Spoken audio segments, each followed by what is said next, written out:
பல்லவர்கள் தமிழர்களே இல்லை. 2000 வருஷத்துக்கு முன்னாடி கடல் கொண்ட காவேரி பூம்பட்டினத்தின் துறைமுகத்துல ஒரு குழந்தையோட அலறல் சத்தத்தோட ஒரு மரப்பெட்டி மிதந்து வருது.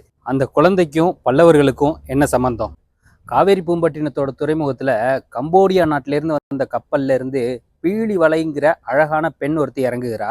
துறைமுகத்துல ஆய்வுல இருந்த கிள்ளி வளவன் பீலி வலையை பார்த்தோன்ன காதல் கொள்கிறாரு. இருவரின் காதலின் விளைவா பீலி வலை கர்ப்பமாகிறா. ஒரு நாள் சொல்லாம கொள்ளாம பீலி சோழ தேசத்திலிருந்து காணாம போயிடுறா. கர்ப்பவதியான பீலியோட பிரிவை தாங்க முடியாத கிள்ளி நொந்து வேதனை அடைகிறாரு. கிள்ளியோட நண்பரான கம்பளி செட்டி அந்தமானுக்கு வணிகம் செய்ய போகும்போது ஒரு கோயில்ல பீலி வலைய கை குழந்தையோட பாக்குறாரு.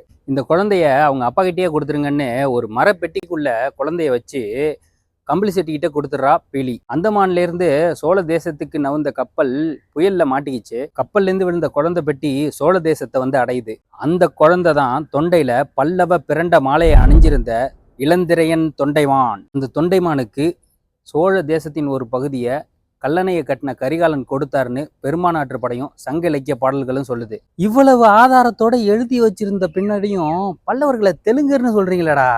இப்ப சொல்லுங்க, பல்லவர் தெலுங்கர்களா? பல்லவர்களை மீட்க கமெண்ட்ஸ்ல தமிழ்னு டைப் பண்ணுங்க.